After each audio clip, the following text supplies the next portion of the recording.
नमस्कार, BDV news के इस बुलेटिन में आपके साथ मैं हूं स्वाति। शहर से जुड़ी खबरों को देखेंगे विस्तार से, लेकिन सबसे पहले एक नजर डालते हैं हेडलाइंस पर।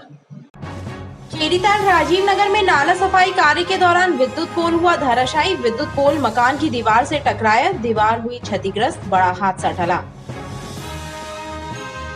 और माड़ोताल के वार्ड क्रमांक 73 के रेवा नगर और शांताकुंज में व्याप्त समस्याओं को लेकर शिव सैनिकों ने नगर निगम में किया विरोध प्रदर्शन।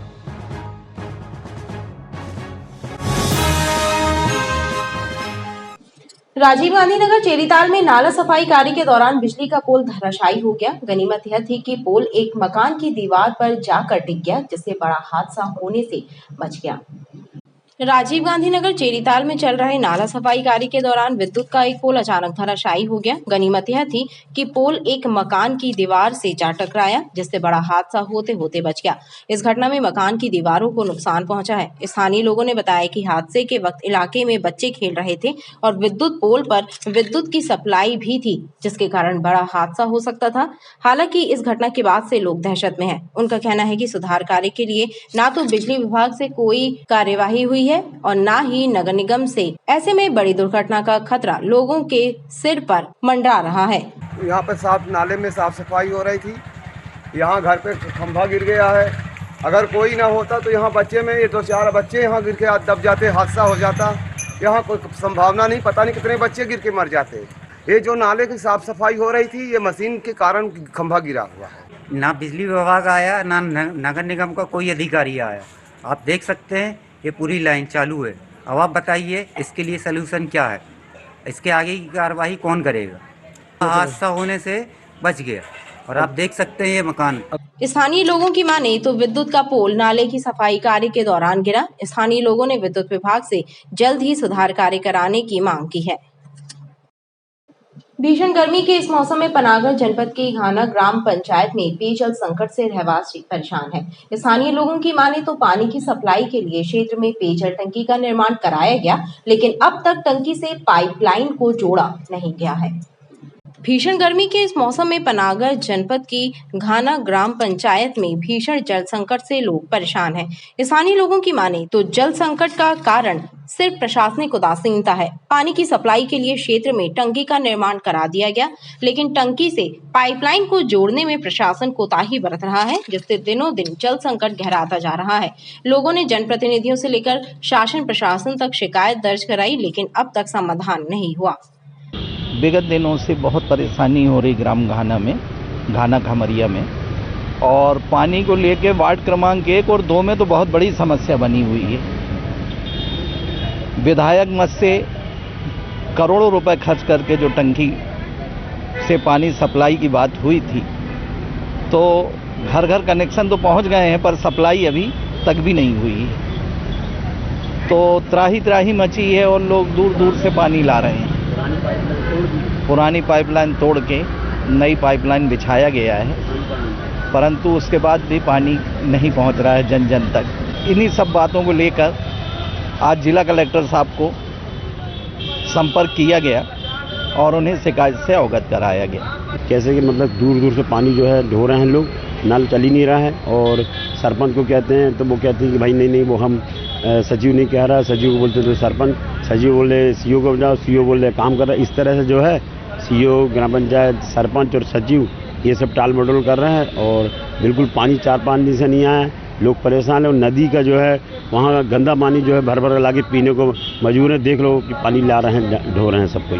कितने किलोमीटर से पानी ढोना पड़ रहा है? ये कम से कम 1 किलोमीटर से पानी जो है सप्लाई होता है, लेकिन चूँकि वो पानी ही नहीं है तो लोग बेचारे आधा किलोमीटर से कलसे में और बाल्टी में ला के दिन सुबह से लेके शाम तक ढोते रहते, फिर भी पानी की किल्लत बनी हुई है। ग्रामवासियों ने जिला प्रशासन से मांग की है कि पेयजल टंकी से पाइपलाइन को जोड़ने का कार्य जल्द किया जाए, ताकि लोगों को राहत मिल सके। इधर धनवंतरी नगर के पास स्थित जसूजा सिटी में पानी का संकट है। लोगों को मीठे पानी की दरकार है। नर्मदा पास में होने के बाद भी क्षेत्र में नर्मदा जल नहीं पहुंच पा रहा। धनवंतरी नगर के पास स्थित जसूजा सिटी में पेयजल संकट है। बोरिंग से गंदा पानी आता है। गर्मी में बोरिंगें बैठ जाती हैं। नगर निगम द्वारा यहाँ मीठे पानी की सप्लाई नहीं है। लोगों का कहना है कि नगर सत्ता द्वारा घर घर नर्मदा जल पहुँचाने का वादा यहाँ झूठा पड़ता दिखाई दे रहा है। यहाँ के निवासियों को नर्मदा जल नसीब नहीं हो रहा है। यहाँ नर्मदा जल के लिए लोग आज भी लालायत हैं। माँ रेवा के तट पर ये वार्ड स्थित है। कुछ ही दूरी पे यहाँ माँ रेवा प्रवाहित होती है। उसके बाद भी इस वार्ड में नर्मदा जल का ना होना बड़े ही अफसोस की बात है। और जो बोरिंग का पानी है, बोरिंग घर घर में बिल्डर ने करके दी, वो बोरिंग भी जिस हिसाब से धरती को छलनी करने का काम किया गया वो इस कॉलोनी में देखने को मिलता है। और उस पानी में भी नालियों का पानी कई बार ऐसा होता है कि जब चूहे वगैरह नाली खोद जाते हैं तब यह पानी जो है नालियों का पानी भी नलों के माध्यम से उसमें आने लगता है। हम लोग बाहर से पानी लेकर आते हैं और उस पानी को हम लोग पीने के उपयोग में लाते हैं। और जो यहाँ का बोरिंग का पानी है उसको हम दैनिक दिनचर्या में उपयोग करने का काम करते हैं। और नगर निगम यहाँ पर माँ नर्मदा के जल की व्यवस्था करवाए, नल के माध्यम से सारे व्यक्तियों को जल पहुँचे, हर एक घर में जल आए, ताकि वो जो कथन उन्होंने बोला है कि एक लोटा जल हर समस्या का हल, वो यहाँ पर सिद्ध साबित हो जाए। क्षेत्रीय लोग है कि जल्द ही यहाँ नर्मदा जल के लिए एक तीव्र आंदोलन किया जाएगा। साथ ही जल शुल्क वसूली का भी विरोध किया जाएगा। मारूताल वार्ड क्रमांक 73 के रेवा नगर और शांता कुंज में व्याप्त समस्याओं को लेकर शिवसेना कार्यकर्ताओं ने नगर निगम में विरोध प्रदर्शन किया। क्षेत्रीय नागरिकों के साथ निगम पहुंचे शिव सैनिकों ने आरोप लगाया कि टैक्स देने के बावजूद लोग मूलभूत सुविधाओं से वंचित हैं। मारूताल स्थित मारेवा नगर और शांता कुंज में सफाई, बिजली, पानी जैसी मूलभूत सुविधाओं का अभाव है। क्षेत्रीय लोगों ने शिव सैनिकों के साथ मिलकर नगर निगम मुख्यालय में प्रदर्शन करते हुए अधिकारियों को अपनी पीड़ा सुनाई। लोगों का कहना है कि नगर निगम टैक्स तो पूरा वसूल करता है, लेकिन नागरिक सुविधाओं की तरफ अधिकारियों का ध्यान नहीं है। चाहे जो मजबूरी हो, मांग हमारी पूरी हो, चाहे जो मजबूरी हो, मांग हमारी पूरी हो। और रोड की कच्ची है और वहाँ प्लाट खाली पड़े थे। पत्थरों का साम्राज्य है, गंदगी का साम्राज्य, गाड़ी वहाँ पर कचरे वाली जाती है, वहाँ पे लोग टैक्स भी दे रहे हैं। जबलपुर शिवसेना और रेवा नगर के रहवासियों के नेतृत्व में एक ज्ञापन निगम आयुक्त महोदय के नाम सौंपा गया।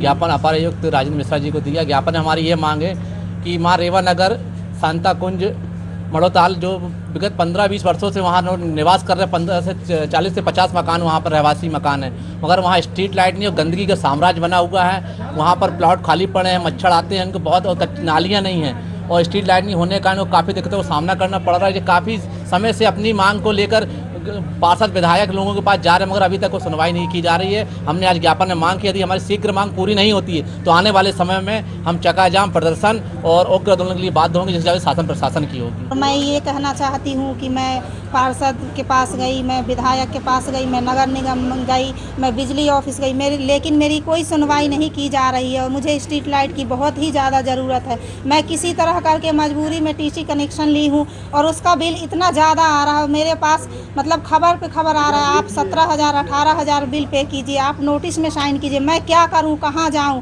मैं अपनी फरियाद किसको सुनाऊं? मैं ये बहुत आशा लेकर के आई हूं और मेरा ये आंदोलन रुकने वाला नहीं है। मुझे ये मांग है कि मेरे घर के आजू बाजू प्लॉट खाली हैं, गंदगी भी है, कच्ची नालियां हैं। मैं ये बहुत अनुरोध लेके आई और आप देख सकते हैं कि हमारे साथ पूरे मेरे क्षेत्रवासी, पूरे महिलाएं सब हमारे साथ आए और हम हमेशा अपना, इतना मेरे पास बजट नहीं कितना हम किराया भाड़ा ऑटो का लगा के और हम अपना दिन भर मजदूरी छोड़ के और यहाँ पे आ सके। शिव सैनिकों ने चेतावनी दी है कि यदि जन समस्याओं को दूर नहीं किया गया तो तीव्र आंदोलन किया जाएगा। जिला सहकारी केंद्र बैंक मर्यादित जबलपुर में सहायक समिति प्रबंधक से समिति प्रबंधक के पद की भर्ती प्रक्रिया में की गई अनियमितताओं की जांच के बाद सामने आई गड़बड़ियों को देखते हुए कलेक्टर दीपक कुमार सक्सेना ने पूरी भर्ती प्रक्रिया को निरस्त करते हुए 5 दोषी अधिकारियों को तत्काल प्रभाव से निलंबित कर दिया है। जिला सहकारी बैंक मर्यादित जबलपुर में आरक्षण और नियमों को दरकिनार कर सहायक समिति प्रबंधक से समिति प्रबंधक के पद पर की गई भर्ती के मामले में गड़बड़ी और अनियमितता पाए जाने पर कलेक्टर दीपक कुमार सक्सेना ने पूरी भर्ती प्रक्रिया को रद्द करते हुए 5 अधिकारियों को तत्काल प्रभाव से निलंबित कर दिया है। इस मामले में 2 अधिकारियों को शोकॉज नोटिस भी जारी किए गए हैं। जिला सहकारी बैंक में निर्देश ये हुए थे कि वहाँ पर जो समिति प्रबंधक के पद रिक्त हैं, उन समिति प्रबंधक के पदों में से 60% पद जो हैं वो जो सहायक समिति प्रबंधक हैं जो प्राथमिक सोसाइटियों में कार्यरत हैं उनके माध्यम से भरे जाने थे। इसकी प्रोसेस चली थी। इसमें कुल मिला के 108 आवेदन आए थे। 108 आवेदनों में से 28 व्यक्ति पात्र पाए गए थे, जिसमें से 27 लोगों के नियुक्ति पत्र जारी हुए थे। मीनवाइल ये शिकायत आई थी कि इनकी जब नियुक्ति हुई है समिति प्रबंधकों की, सहायक समिति प्रबंधकों की, जो उनकी प्रारंभिक नियुक्ति है उस नियुक्ति में जो है मापदंडों का पालन नहीं किया गया है। उसके संदर्भ में हमने एक जांच कमेटी बनाई थी। जांच कमेटी में सीनियर ऑफिसर्स को रखा था। उन्होंने जांच करके पाया कि जो मूल पद पे जो इनकी नियुक्ति हुई है उसमें काफ़ी सारी विसंगतियाँ हैं। मसलन एक चयन समिति होती थी तो चयन समिति की बैठक ही नहीं हुई। प्रोसीडिंग यदि हुई है तो प्रोसीडिंग में कुछ घटाया बढ़ाया गया है। प्रोसीडिंग में कई जगह दस्तखत नहीं है या बैक डेट में दस्तखत हैं। नियुक्ति आदेश का जीआर के द्वारा या एआर के द्वारा या डीआर के द्वारा अनुमोदन होना था, वो अनुमोदन नहीं है। और सबसे बड़ी जो दिक्कत इसमें थी कि जो नियुक्ति की प्रोसेस के लिए परिपत्र जारी हुआ था उसमें आरक्षण की सूचना जारी नहीं हुई थी। तो इन सारी चीज़ों को लाके समिति ने पाया कि पूरी नियुक्ति की जो प्रक्रिया है वो दूषित है। तो दूषित प्रक्रिया होने की वजह से हमने इसको निरस्त कर दिया है। जिन लोगों ने ठीक से काम नहीं किया उनके खिलाफ कार्रवाइयाँ कर रहे हैं, साथ साथ नियुक्ति की नवीन प्रक्रिया भी जारी कर रहे हैं। इसमें एक बात मैं ज़रूर आपके माध्यम से रखना चाहता हूँ कि जिन भी लोगों ने पहले आवेदन दिए थे या जिन भी लोगों की नियुक्तियाँ अभी हुई थी, उन सारी नियुक्तियों को, उनके जो आवेदन पत्र हैं, उनका जो रिकॉर्ड है, उनको हम फिर से पुनर्विचार में लेंगे, उन पर फिर से विचार करेंगे। मतलब इसका मतलब ये नहीं है कि वो लोग, ये भर्ती प्रक्रिया रद्द होने से वो उनकी नियुक्ति का जो अधिकार है वो ख़त्म हो गया है। यदि वो पात्र होंगे, उस पात्रता के आधार पर उनकी नियुक्तियाँ पूरी प्रोसेस को करके, ख़ासतौर से आरक्षण वाली जो प्रोसेस है उस सारी प्रोसेस को करने के बाद फिर से किया जाएगा। जांच कमेटी ने एक चीज़ और पाई है कि जो पात्रताओं के लिए जो अर्हताएँ डिसाइड की गई हैं, कुछ अर्हताएँ ऐसी हैं जिनके बारे में शिथिलीकरण होना चाहिए। उसके लिए हम राज्य शासन से अनुरोध करेंगे। प्राप्त जानकारी के अनुसार 14 मार्च 2024 को जारी नियुक्ति आदेश के तहत 27 अभ्यर्थियों को समिति प्रबंधक के पद पर चयन कर नियुक्ति प्रदान की गई थी। इस मामले में कई लोगों ने शिकायत दर्ज कराई और मामला कलेक्टर दीपक कुमार सक्सेना तक पहुंचा। इसके बाद कलेक्टर के निर्देश पर गठित 3 सदस्यीय समिति ने मामले की जाँच और रिपोर्ट मिलने के बाद कलेक्टर ने भर्ती प्रक्रिया निरस्त कर दोषी अधिकारियों को सस्पेंड कर दिया। चरगवा शहपुरा के राघव वेयर हाउस में सड़ा और घुन लगा गेहूं मिलने के मामले में प्रशासन ने सख्त एक्शन लेते हुए समिति प्रबंधक, खरीदी केंद्र प्रभारी, वेयर हाउस संचालक, ऑपरेटर और सर्वेयर के विरुद्ध कलेक्टर के निर्देश पर धोखाधड़ी सहित अन्य धाराओं के तहत प्रकरण दर्ज कराया है। जबलपुर में गेहूं खरीदी में भारी भ्रष्टाचार और घपले किए जाने के मामले थमने का नाम नहीं ले रहे हैं। मंगलवार को बरगी विधायक और तहसीलदार ने चरगवा शहपुरा के राघव वेयर हाउस का निरीक्षण किया था, जहां भारी मात्रा में सड़ा और घुन लगा गेहूं पाया गया। शिकायत मिलने पर कलेक्टर ने जांच के निर्देश दिए थे। यहां की गई गड़बड़ी को देखते हुए कलेक्टर के निर्देश पर थाना चरगवा में जिला विपणन अधिकारी के प्रतिवेदन पर समिति प्रबंधक राजेश नंदेशरिया, खरीदी केंद्र प्रभारी भूपेंद्र सिंह पटेल, वेयर हाउस संचालक अभिषेक दीक्षित, ऑपरेटर सजल जैन और सर्वेयरों के विरुद्ध धोखाधड़ी सहित अन्य धाराओं के तहत एफआईआर दर्ज कराई गई। जो राघव वेयर हाउस में जो कार्रवाई चल रही है, राघव वेयर हाउस में चूंकि एक स्टैक में जो है काफ़ी सारा गेहूँ 9 दफ़े क्यों पाया गया है। स्टैक को तोड़ने के बाद जो है रेंडमली तोड़ रहे हैं, मतलब जैसे 10 बोरियाँ निकाल रहे हैं, फिर एक साइड से निकाल रहे हैं, दूसरे साइड से निकाल रहे हैं। उसके आधार पर एक आकलन कर रहे हैं कि कितना गेहूँ ख़राब होने की आशंका है उसमें। तो इसके लिए हमारी टीमें काम कर रही हैं। मीनवाइल जो जिम्मेदार कर्मचारी थे और जो जिम्मेदार लोग थे उनके खिलाफ हमने एक एफआईआर भी दर्ज करा दी है और जो कर्मचारी लोग हैं उनके खिलाफ विभागीय कार्रवाई भी चालू कर दी है। इसके अलावा कुल मिला के जो हमारे यहाँ उपार्जन केंद्र हैं, करीब 125 उपार्जन केंद्र बने हैं, जिसमें से करीब कुछ उपार्जन केंद्रों में खरीदी नहीं हुई है, 100 से ज़्यादा उपार्जन केंद्रों में खरीदी हुई है। सभी जगह हमने टीमें भेजी हैं और ये निर्देश दिए कि एक बार रेंडमली पूरा चेक करें कि बोरों में टैग लगे हुए हैं कि नहीं लगे हुए हैं, परखी से चेक करें कि किसी बोरे में ख़राब माल तो नहीं रखा हुआ है। तो वो मोटे तौर पर मुझे काफ़ी हद तक सूचनाएं आ गई हैं, लगभग 60-70% जगह से वेरिफिकेशन आ गया है। इस तरह की स्थिति वहाँ नहीं है। कलेक्टर दीपक कुमार सक्सेना का कहना है कि जिले के सभी खरीदी केंद्रों और वेयर हाउस में टीमों को भेजकर जांच कराई जा रही है। गेहूं खरीदी कार्य में गड़बड़ी करने वालों को छोड़ा नहीं जाएगा। भगवती मां सीता के जन्मोत्सव के उपलक्ष्य में शहर में विविध धार्मिक कार्यक्रमों का आयोजन किया गया। इस अवसर पर हनुमान ताल से श्रद्धालुओं ने संकीर्तन प्रभात फेरी निकाली।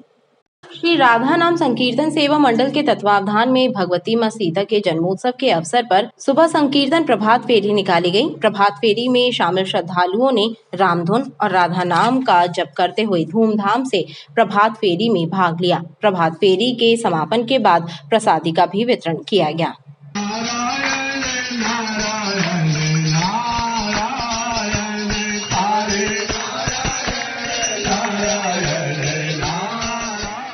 नवमी के उपलक्ष्य में है, आज जानकी माता का जन्मोत्सव है। इस उपलक्ष्य में हम सभी श्रद्धालुगण, हमारे मंडल के सभी सदस्य आज यह कार्यक्रम आयोजित किया हुआ है। यह प्रभात फेरी के रूप में सुबह 7 बजे से 9 बजे का कार्यक्रम है। इस कार्यक्रम में हम पटवा समाज मंदिर हनुमान ताल से शहर में गुजरते हुए, कीर्तन करते हुए, नाम कीर्तन करते हुए, तरहाई होते हुए वापस पटवा समाज मंदिर में इस कार्यक्रम को पूर्ण करेंगे। श्री राधा नाम संकीर्तन मंडल में हम हरे कृष्णा महामंत्र का जाप करते हुए और रामधुन करते हुए शहर में संस्कार धानी में संकीर्तन की अलग जगाएंगे।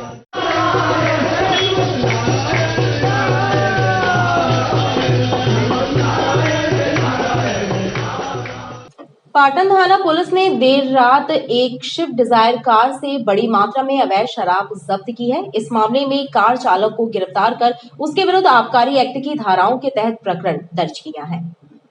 पाटन थाना क्षेत्र में पुलिस ने देर रात मुखबिर की सूचना पर एक स्विफ्ट डिजायर कार से लगभग 2.25 लाख रुपए कीमत की 1650 पाव देशी शराब बरामद की है। इस मामले में कार संचालक मयंक को गिरफ्तार किया गया है। कार चालक गोरखपुर थाना क्षेत्र पंचशील नगर का निवासी है। पुलिस ने उसके विरुद्ध आबकारी एक्ट की धाराओं के तहत प्रकरण दर्ज कर मामले की जाँच शुरू कर दी है। पुलिस ने अवैध शराब के परिवहन में लिप्त कार भी जब्त की और कार चालक से पूछताछ कर यह पता लगाया जा रहा है कि इतनी बड़ी मात्रा में वह अवैध शराब कहां से लाया और कहां ले जा रहा था। खबरें लगातार जारी हैं, आप देखते रहिए BTV न्यूज।